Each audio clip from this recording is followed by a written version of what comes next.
Los incendios y las explosiones nos producen miedo a todos.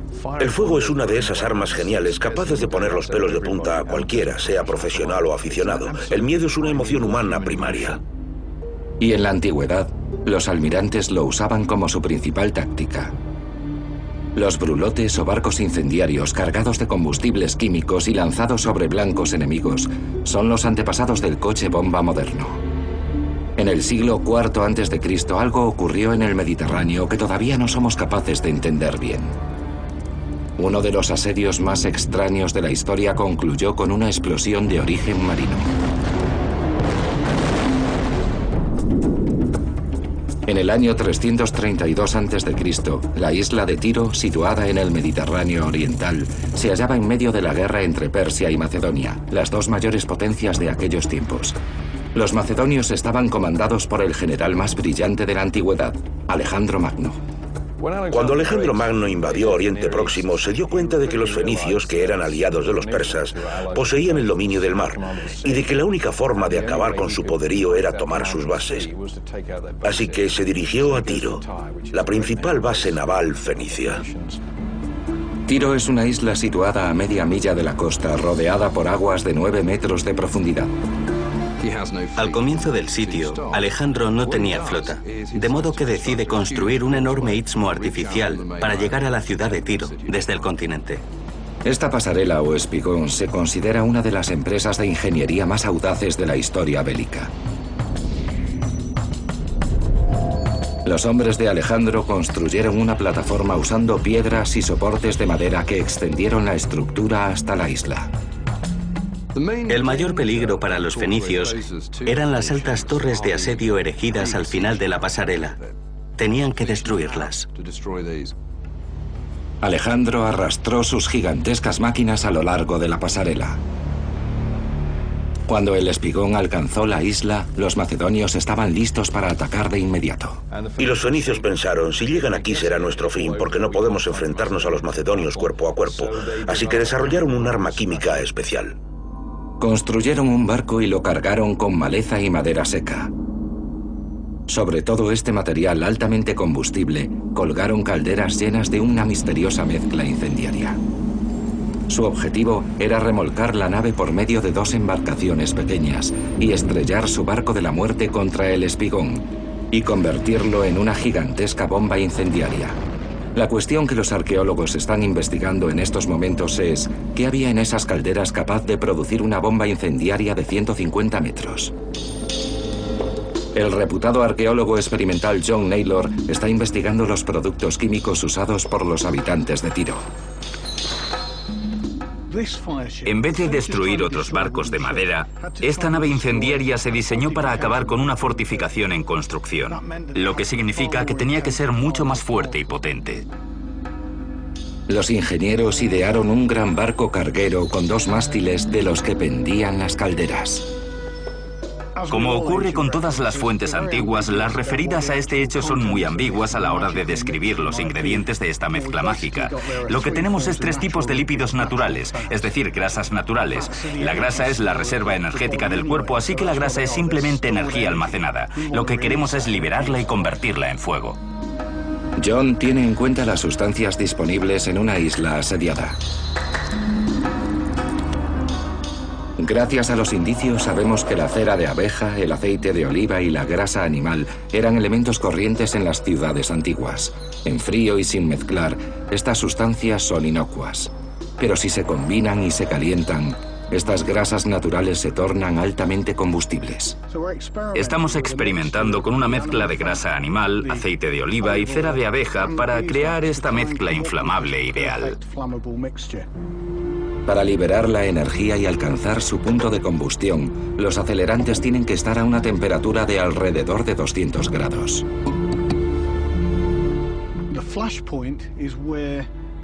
El punto de combustión es aquella temperatura más allá de la cual, aunque se rebase en medio grado, el acelerante se transforma en fuego. Para que se produzca una explosión, lo único que necesitamos es sobrepasar el punto de combustión. Entonces se produce esa explosión, esa bola de fuego que lo barre todo y destruye todo a su paso. Para garantizar un bombazo instantáneo, los tirios tenían que llevar los acelerantes a una temperatura lo más cercana posible al punto de combustión. Esto se está poniendo bastante peligroso. Tenemos una pequeña llama en la bodega del barco. La caldera con el acelerante de arriba está hirviendo bien. Es de una efectividad asombrosa. Parece increíble que a partir de productos que se encuentran en cualquier tienda, John haya descubierto una potente mezcla de acelerantes que los habitantes de Tiro podrían haber usado en su barco incendiario. Ahora los hombres de Alejandro tienen que intentar apagarlo. Yo casi me quedo sin cejas mientras lo hacía. Es tremendo. Cuanto más intentas apagarlo, el incendio aumenta. Y si tratas de extinguirlo, terminas lleno de sustancia acelerante. Es por esto que las historias cuentan que los soldados de Alejandro se tiraron al mar para escapar de las llamas. Es una bomba aterradora, mortífera. Apoyado por los resultados de su experimento exitoso, John se une al prestigioso maquetista Richard Windley. Hola, Richard. Hola, John, ¿qué hay? He estado haciendo experimentos y creo que he dado con el brebaje químico correcto del barco. Pero, ¿cómo va a funcionar tu mecanismo? Tenemos las dos calderas que contienen la mezcla y estos son pivotes. Aquí hay una especie de sistema de recorrido. Esta es la proa del barco. Cuando el ariete alcanza su objetivo, las calderas se caen, se vienen abajo. Así los apoyos retroceden y la caldera cae. Y todo se prende y tenemos una gran explosión. Vamos a intentarlo. Muy bien, lo meteremos en el agua para ver qué pasa. El desafío que tienen que afrontar es incinerar una empalizada de madera situada al final del lago. En su intento de recrear las condiciones del barco incendiario de Tiro, Richard ha prendido el barco repleto de productos acelerantes químicos de John. Mientras el barco se acerca, el calor del incendio calienta la mezcla de la primera caldera más allá de su punto de combustión. Ver acercarse algo así habría sido aterrador. Pero ¿será capaz la mezcla que John compró en el mercado de causar una explosión cuando el barco impacte? Tras el primer impacto, tazas enteras de la mezcla caen sobre el barco y después explotan y se expanden por el agua, que parece estar ardiendo. Imagínate a los hombres de Alejandro saltando del espigón al agua para salvar sus vidas. Pero el mar arde, no tienen posibilidades de sobrevivir. Si pensamos en calderas con 30, 40, 80, 120 litros de esto, podemos figurarnos que debería de haber sido absolutamente devastador. Una vez que han logrado la mezcla apropiada de productos acelerantes, el lanzamiento de la bomba solo depende de vientos favorables y de marineros valientes que remolquen la nave. El barco funciona perfectamente. Se estrella contra el espigón, la pasarela, el material inflamable salpica y las torres se incendian. El efecto destructor del barco incendiario habría sido similar al de los incendios de buques petroleros de la actualidad. Avivados por el viento y por el bajo punto de combustión del petróleo, los grandes incendios todavía pueden producir víctimas en el siglo XXI. Al final, los ingeniosos intentos de los habitantes de Tiro para rechazar a Alejandro no bastaron para derrotar al general más importante de la antigüedad. Seguramente el punto de inflexión del sitio de Tiro se produjo cuando el rey de Chipre envió su flota para apoyar a Alejandro. Una vez que el macedonio obtiene la superioridad naval, Tiro está condenada. Pero a veces el blanco de una máquina naval de la muerte no era otro ejército o un artefacto de asedio. Existen indicios de un extraño intento de usar un barco entero para perpetrar un solo asesinato. El de la última persona que pensamos que alguien quisiera asesinar. La nave fue ideada por el emperador más joven de la historia de Roma. El emperador Nerón era muy mala persona. Casi seguro que estaba loco, tanto como para creerse un gran intérprete teatral. Nerón gobernó Roma durante su apogeo en el año 54 después de Cristo, cuando el imperio se extendía desde Oriente Medio hasta Europa Occidental a través de más de 6.000 kilómetros cuadrados de territorio, un poder sin precedentes para alguien tan joven. Nerón pasó a la historia del mundo clásico como uno de los peores emperadores, un loco psicópata y con complejo de Edipo. Nerón aplicó su brutalidad incluso en su propia familia. En el año 59 se enfadó con su madre Agripina y decidió asesinarla. Nerón no podía ejecutar a su madre sin más, porque es muy querida. Así que lo que tiene que hacer es fingir un accidente. Para conseguirlo, se hizo con la ayuda de un personaje tan raro como el propio emperador. Aniceto era un amigo de Nerón con el que éste se había criado y estaba a cargo de las flotas romanas. Fue a él a quien se le ocurrió la increíble idea, que suena tan exagerada que parece increíble, de introducir a Agripina en un barco preparado, de forma que ella y su séquito murieran a bordo. El barco dispuesto a hundirse sería conocido como el yate de la muerte de Nerón. Durante casi 2000 años la pregunta ha sido: ¿cómo funcionaba? Según los textos del gran escritor romano Suetonio, se dio una señal para que un miembro de la tripulación tirase de una cuerda atada al dosel situado al lado del camarote. El techo entero se precipitó sobre la cubierta, con fuerza suficiente para aplastar a cualquiera que estuviese debajo hasta la muerte. El mecanismo exacto que se utilizó sigue siendo un misterio. Sin embargo, el especialista en tecnología antigua Richard Windley tiene una teoría acerca de cómo pudieron lograr algo así a partir de los principios de la ingeniería de la época. Aquí podemos ver el falso techo, que es esta superficie plana de arriba. Cada uno de estos está atado y hay una palanca ubicada en cada una de las juntas, de forma que el techo entero está sustentado por las palancas. Las cuerdas de las 4 palancas están conectadas, de forma que solo sale una cuerda. Basta un buen tirón para que todo el techo se venga abajo. Así. Agripina fue atraída al barco con el pretexto de una travesía nocturna de placer desde la ciudad de Baia en el oeste de Italia. Mientras Agripina y sus 2 sirvientes se relajaban en el camarote, se dio la señal. Toneladas de plomo cayeron al suelo, matando a uno de los criados instantáneamente. Pero el plan tenía un fallo. Agripina yacía sobre un pesado diván que la protegió de los pedazos de techo. Se produjo un gran revuelo. Muchos miembros del grupo se cayeron por la cubierta durante la confusión. El barco maniobró en la oscuridad buscando a Agripina. Ajena al fracasado intento de asesinato, una de las invitadas fingió ser la reina con la esperanza de ser rescatada al momento. Una amiga de ella nada cerca del barco y grita: «Soy Agripina», y al instante es golpeada hasta la muerte con un remo. Parece ser que Agripina se percató de lo que sucedía. Actuó con prudencia y permaneció en silencio. A pesar de tener una herida en el hombro, sale nadando y encuentra un barco pesquero que la transporta de vuelta a la orilla. Para lograr el asesinato de su madre, Nerón utilizó un método mucho más tradicional en Roma. Tiene que recurrir a lo que uno diría es la forma más rápida de librarse de cualquiera en la antigüedad: clavarle un cuchillo. A pesar de lo ingenioso del intento de asesinato de la madre de Nerón en el mar, el yate de la muerte era simplemente demasiado complicado. De hecho, muchas invenciones navales antiguas se probaron demasiado enrevesadas. Otras podrían haber funcionado. Bajo la superficie de las aguas de la antigüedad se halla una trampa que ningún marinero antiguo o moderno querría activar. Las superpotencias de nuestros días están inmersas en una batalla sin fin para proteger sus puertos de los ataques enemigos y del contrabando. Desde Nueva York a Hong Kong, todos los grandes puertos comerciales cuentan con medidas de seguridad sofisticadas para garantizar la seguridad de sus ciudadanos y la protección de las rentables rutas comerciales y de sus cargamentos. El mundo antiguo era igual. Los puertos y las ciudades portuarias eran los centros neurálgicos de todos los estados de la antigüedad y el medievo.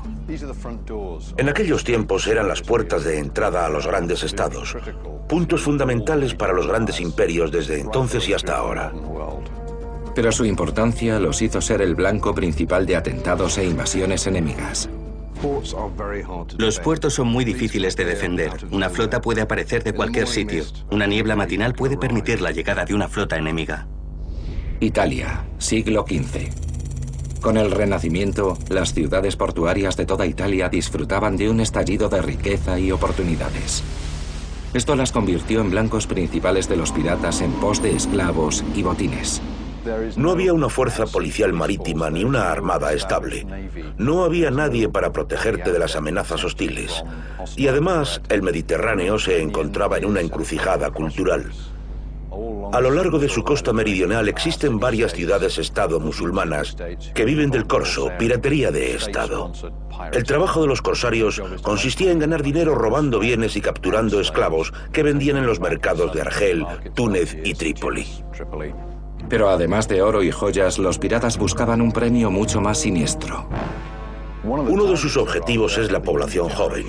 Los niños son muy preciados porque se les puede criar en una fe diferente, se les puede adiestrar en habilidades diversas, y si son guapos o atractivos se venden a un precio alto. Las localidades portuarias estaban desesperadas por desarrollar sistemas de defensa que protegieran sus riquezas y a sus niños.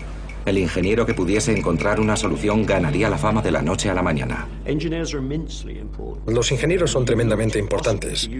Cuando era posible, preferían emplear a técnicos locales porque era más probable que fuesen leales. Los ingenieros militares son muy codiciados y se les paga muy bien. Pero el desafío era arduo. Un sistema de defensa tiene que proteger el puerto de sus enemigos y al mismo tiempo permitir que circulen las naves en son de paz. El comercio libre era lo que había traído la riqueza. Tenían que encontrar un sistema de rechazo que mantuviera a los malos alejados, y además debían usar los materiales disponibles. En unos manuscritos italianos originales del siglo XV, el equipo de investigación ha descubierto información sobre una serie de singulares artilugios mecánicos submarinos, unas máquinas diseñadas como respuesta a las incursiones costeras de barcos enemigos.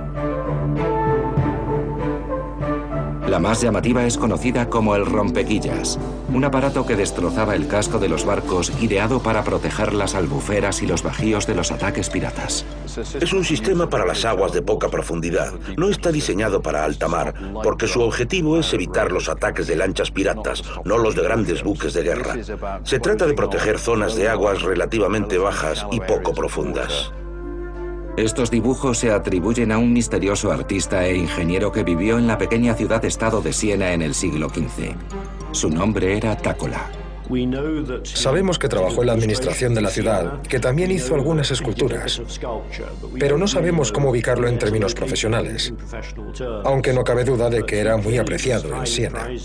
Además poseía una gran inventiva. Estos dos manuscritos prueban de forma fehaciente lo que era capaz de hacer. El concepto del rompequillas de Tácola es que, cuando el casco de un barco enemigo pasa por encima del mecanismo, la trampa libera un contrapeso que, a su vez, hace salir una punta que asciende y destroza el casco del navío.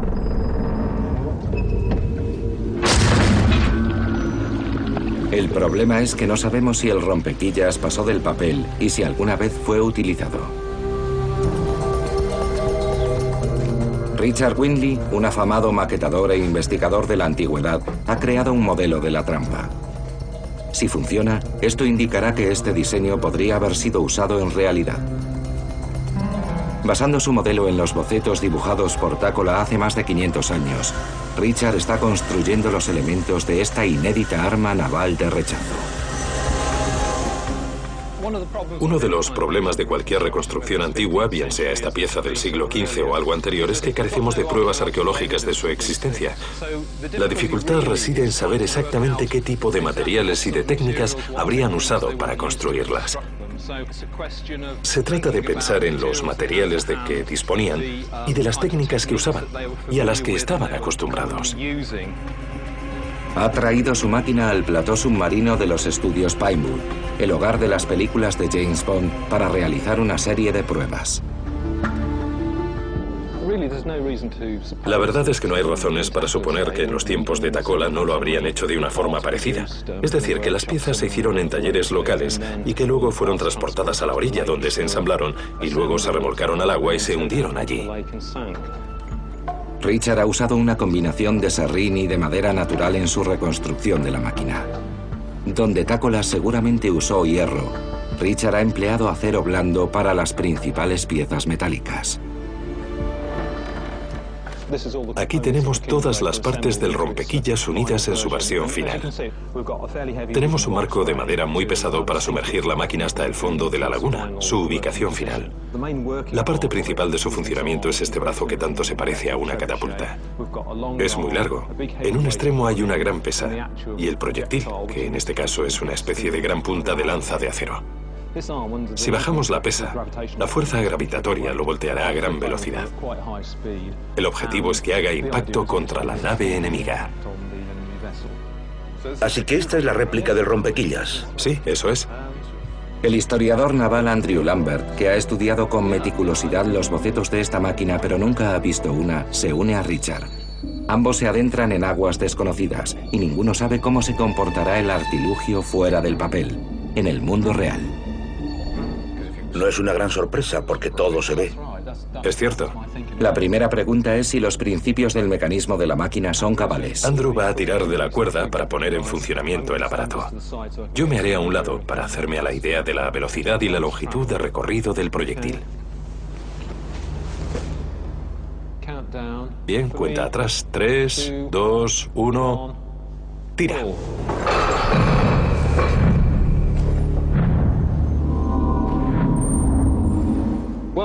Parece muy violento, así que creo que cualquier cosa que se encuentre en su camino sufriría daños.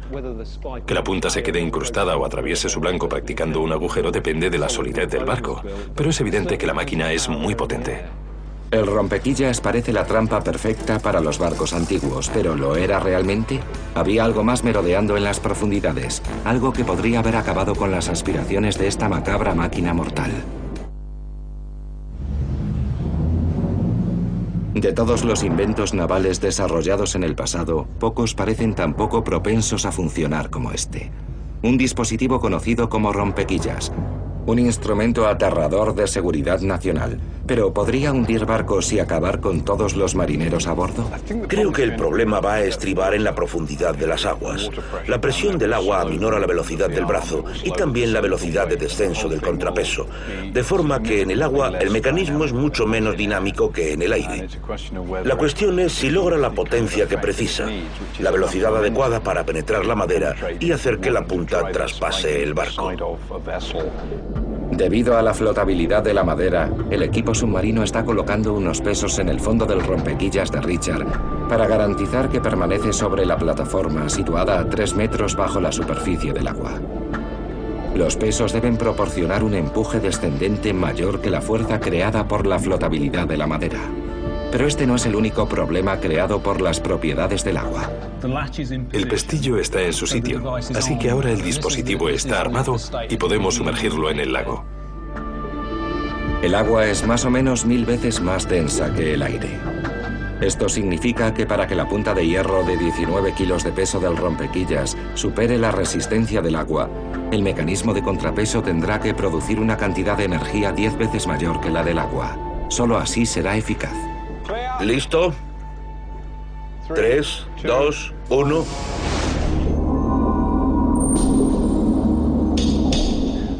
Como pensábamos, la hidrodinámica ralentiza el peso y también el brazo. El brazo es mucho menos agresivo bajo el agua que en el aire. Pero la potencia generada por el mecanismo de contrapesos puede bastar para traspasar el casco de un barco. El equipo pondrá a prueba esta hipótesis usando una pieza de madera de 10 centímetros representativa del casco de un barco pirata. Lo que esperamos con esta prueba es que el arma cree la energía suficiente para quedarse en el barco y engancharlo. De todas formas, los barcos de madera son muy difíciles de hundir porque, como hemos visto, la madera flota bastante bien. Engancharlo y asegurarlo es la forma más rápida de lidiar con él, porque entonces solo queda hacer lo más conveniente en el caso de naves de madera, que es matar a su tripulación. Entonces, el barco es tuyo. Con el mecanismo dispuesto, el momento de la verdad llega para el equipo de investigación del rompequillas. Andrew usará cuerdas para accionar el mecanismo desde fuera del agua, mientras Richard analizará el comportamiento de la máquina desde un ojo de buey submarino.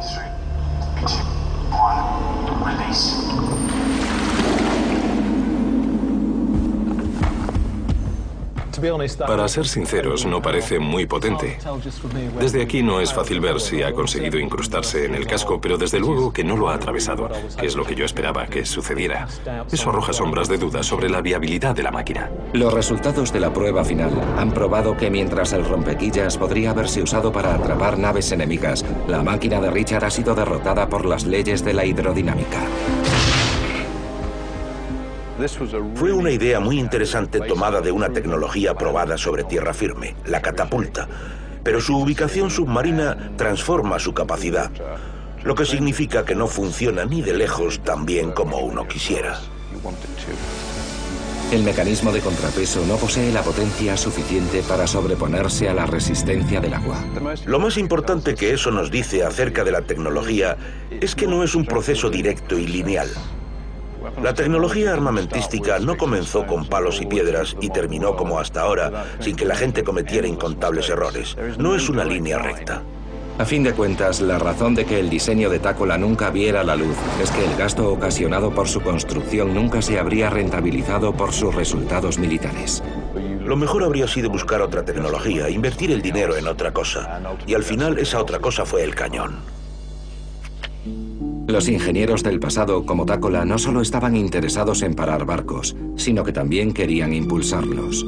La fuerza que impulsa un objeto hacia adelante se conoce como propulsión, algo que ha permitido que los hombres conquisten los océanos, los cielos y el espacio. En su forma más simple, la propulsión es el empuje que un vehículo experimenta al mover un fluido o un gas. Si pensamos en un helicóptero, tenemos el aire movido por las palas cuando la nave está sobre la superficie. En un barco, el agua es empujada y separada por una hélice, por un remo o por un chorro. En un avión se trata de que la parte posterior del motor expulse aire para crear un empuje que mueva el vehículo hacia adelante a través del aire o del líquido.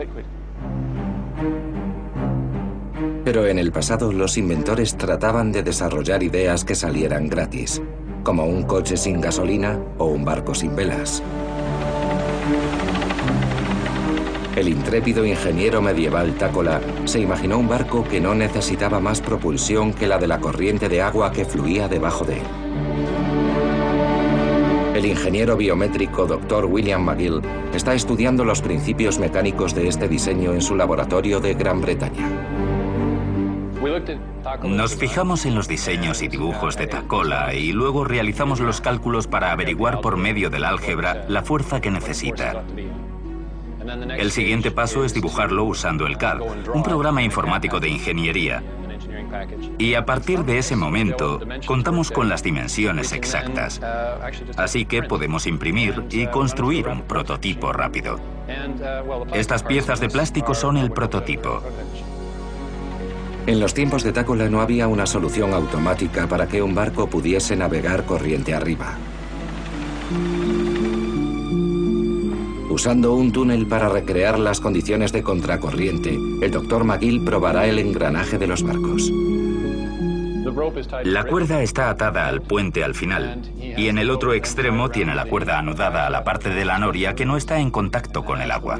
Entonces, a medida que la rueda gira debido a la corriente del río, la cuerda se enrosca alrededor del cabestrante, y eso es lo que impulsa el barco hacia adelante a través del agua. El experimento muestra que aunque el barco de Takola no habría batido ningún récord de velocidad sobre el agua, es seguro que habría funcionado contracorriente. Cuanto más rápida fluya la corriente, más fuerza obtienes en las palas, lo que te permite avanzar más rápido por el río. Suponiendo que se pudiera hacer, funcionaría la mayoría de las veces. Sin embargo, a veces los principios y materiales de algunos inventos navales eran demasiado avanzados para que los antiguos pudieran aprovechar las innovaciones, así que estos inventos nunca se probaron. En el caso de este tendrían que pasar 1500 años antes de que el diseño estuviera en pleno funcionamiento sobre el agua. Quizá el ejemplo más raro de propulsión naval se encuentre en un misterioso texto conocido como De Rebus Bellicis, un volumen cuya autoría permanece desconocida para los investigadores. Los indicios sugieren que en la antigua Roma, los ingenieros usaban un motor que funcionaba no con caballos, sino con toros. En un panfleto antiguo encontramos una descripción maravillosa de una máquina de guerra romana movida por bueyes. Es de finales del siglo IV después de Cristo. El autor anónimo del manuscrito de Rebus Bellicis mencionó por primera vez la posibilidad de que un barco pudiera ser propulsado sin velas ni remos. Es un hallazgo asombroso. Y si sus teorías fueran ciertas, esto significaría que los barcos autopropulsados son más de 1000 años anteriores a lo que pensábamos. El manuscrito habla de bueyes a bordo de navíos de guerra que marchan alrededor de un eje y hacen girar a otros conectados a una noria situada fuera del barco. Los esquemas indican que la cubierta de la nave debe de medir unos 5 metros. El empuje creado por un barco de 5 metros de anchura que utilice 6 bueyes como fuente de energía proporcionaría una velocidad máxima de tan solo un nudo. Pero muchos investigadores se muestran escépticos a la hora de evaluar la eficacia de esta solución. El doctor Geraint Owen, uno de los mayores expertos mundiales en la ingeniería mecánica, está estudiando el diseño innovador de los barcos movidos por bueyes. Aunque no fuese un gran éxito militar en aquella época, sus aplicaciones para los ferries poseen cierta validez, así que no debemos rechazarlo como un invento completamente inútil. Testimonios del siglo XIX nos cuentan que los transbordadores movidos por caballos podían llevar pasajeros a través del río Este en menos de 10 minutos. Las respuestas acerca de las razones de la desaparición de este método entre la antigüedad y el Nueva York decimonónico siguen siendo un misterio. Algunos arguyen que en un mundo en el que los remeros esclavos resultaban baratos, el complicado mecanismo de esta nave simplemente no era rentable. Sobre la cubierta del barco tenemos un mecanismo de cabrestantes alrededor del cual los bueyes, un par de ellos, se mueven en círculos y tendrían que mover algún tipo de engranaje situado bajo la cubierta del barco. Se sabe que los ingenieros antiguos eran capaces de diseñar engranajes a partir de bielas giratorias sencillas, que funcionan igual que el volante y los piñones de los coches actuales. En el caso moderno, hablamos de decenas o cientos de caballos de potencia, pero con 3 pares de bueyes solo conseguimos 2 caballos. Así que si pensamos en un buey, estamos hablando de medio caballo de potencia. Ahora mismo puedo ir a una tienda de bricolaje y comprar una taladradora portátil sin cable que tiene aproximadamente la misma potencia. Un buey solo produciría la energía suficiente para encender 3 bombillas. Las investigaciones de los barcos de guerra movidos por bueyes han demostrado que el antiguo inventor anónimo se anticipó a su tiempo. Fue capaz de convertir la energía producida por un buey en un engranaje de 90 grados, un principio sobre el cual se sustenta la mayor parte de la ingeniería moderna. El único problema es que la cantidad de energía generada por el buey no bastaba para impulsar el potente navío de guerra que el inventor tenía en mente. En general es un buen diseño, un barco movido por palas, pero se adelantó a su época porque todavía no habíamos inventado la máquina de vapor y en vez de eso había que usar la potencia animal. Durante milenios, la vasta red de ríos y océanos del planeta se han usado para transportar miles de millones de carga. Incluso hoy en día, en el mundo de la aviación y las vías férreas, el transporte fluvial resulta vital para la organización del mundo, ya que todos los años los ríos ven pasar miles de millones de toneladas de mercancías. La antigüedad era como ahora, solo que no tenían carreteras ni vías férreas.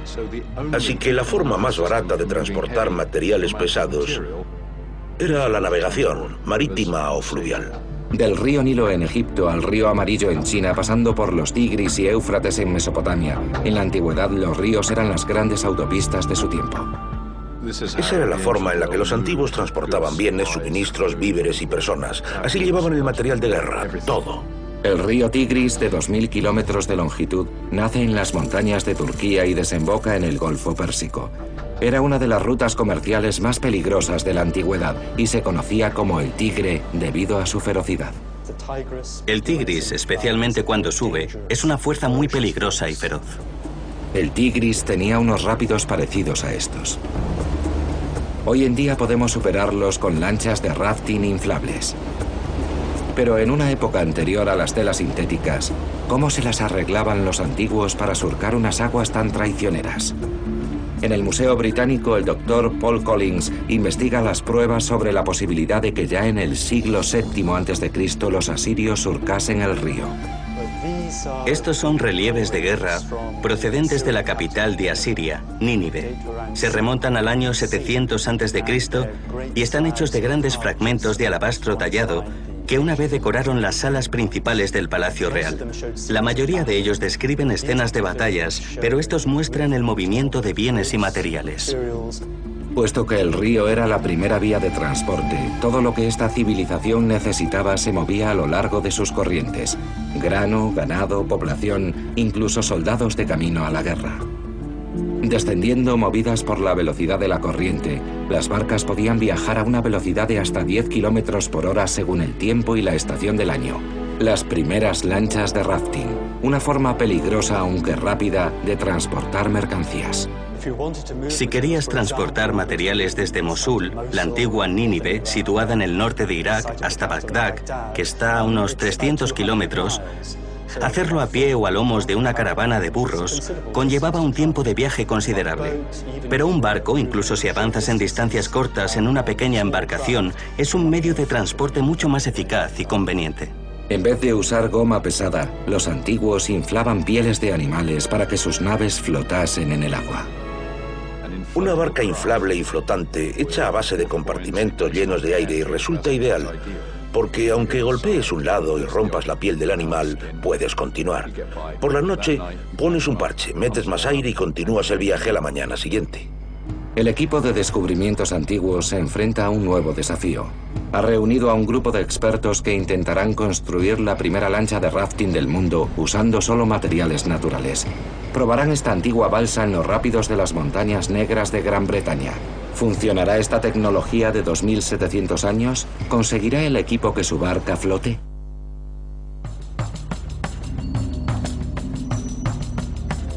Usando las pistas proporcionadas por unos relieves de hace 2700 años, el equipo de descubrimientos antiguos intentará recrear una almadía construida para surcar los peligrosos rápidos del río Tigris 2500 años antes de la invención de las telas sintéticas.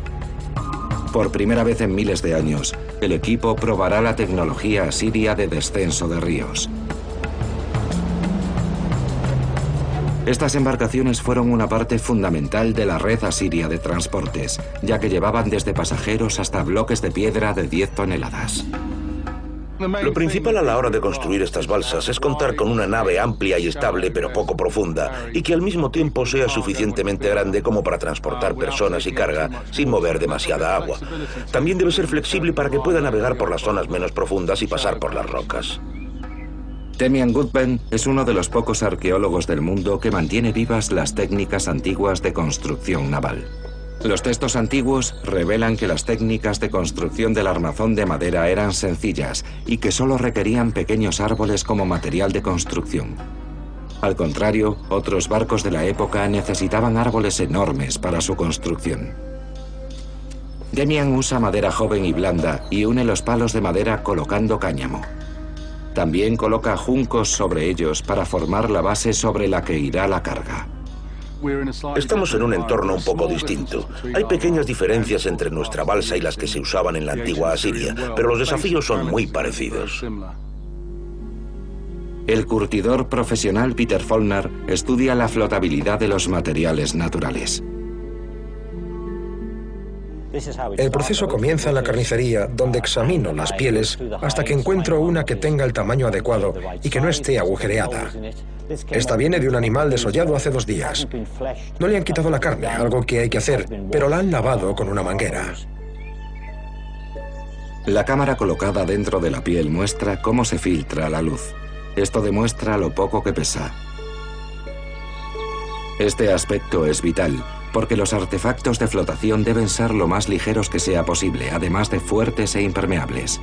Usando las pistas que contienen los relieves, Peter utiliza técnicas antiguas para coser las pieles animales.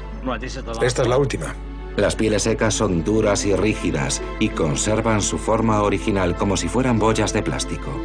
Así que no hace falta inflarlas como si fueran un colchón hinchable. Una vez que ha terminado de hacer el dispositivo de flotación, solo queda una cosa: llevarlo al agua.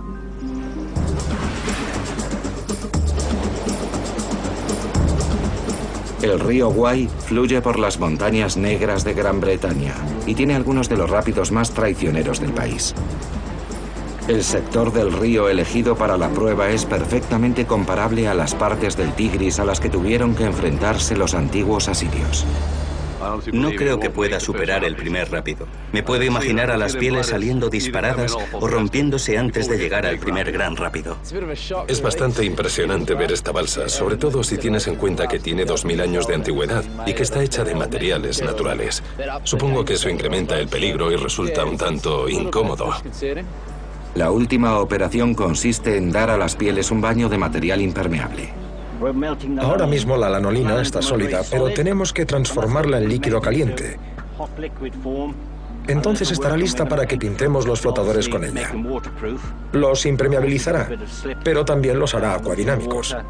Una ayuda en caso de que se topen con una roca. La lanolina es una mezcla de colesterol y ésteres procedentes de ácidos grasos. Se produce cociendo la lana de animales como la oveja. Si se aplica sobre las pieles, actúa como un sello impermeable. Ahora el equipo se reúne por última vez antes de la prueba.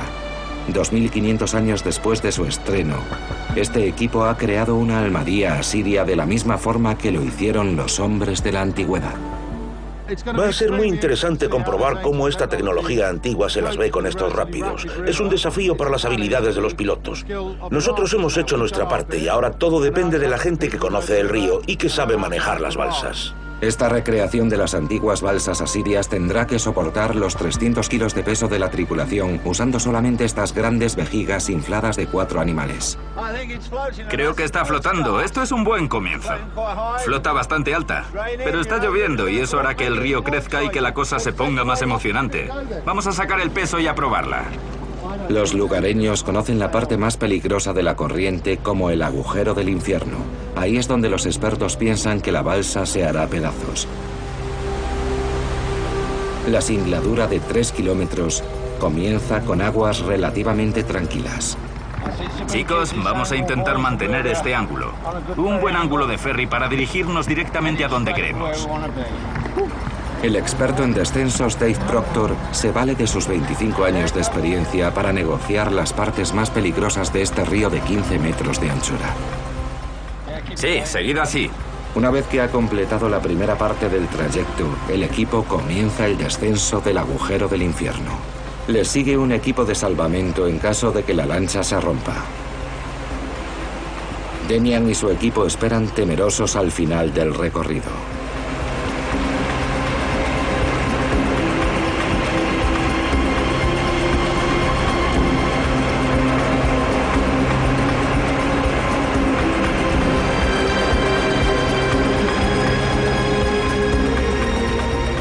Aparece el barco de emergencia, pero no hay señales de nuestros intrépidos almadieros de la antigüedad.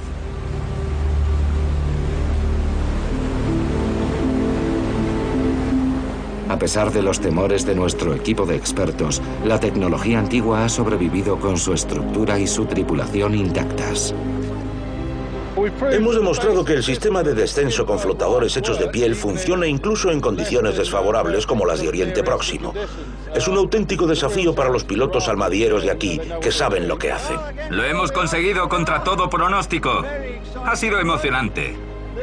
Un poco inestable al final, pero hemos ido de principio a fin. ¿Qué más podíamos pedir? Almadías casi idénticas a estas surcaban los rápidos del Tigris hace miles de años. Algunas de ellas transportaban hasta 40 toneladas de piedras o de cabezas de ganado. No ha sido un trayecto suave, hemos sufrido algunos choques y nos golpeamos contra varias rocas. Pero creo que el método de construcción le proporciona flexibilidad y eso ha sido útil. Sin duda puedo decir que la tecnología de hace 2000 años es un éxito hoy en día. Usando tan solo 4 pieles animales y madera, la prueba ha demostrado que la antigua tecnología era más que capaz de enfrentarse a los rápidos del río Tigris hace 2500 años. La tecnología naval configuró la historia y también el mundo en el que vivimos en la actualidad. Algunos llevaron sus inventos demasiado lejos, y aunque sus ideas continúan asombrándonos, seguramente sus invenciones fueron ineficaces. La ingeniería antigua debió de haber sido impulsada por los mismos factores que la actual, la necesidad de mejorar la tecnología, de hacerla progresar para hacer más cómoda la vida de la gente.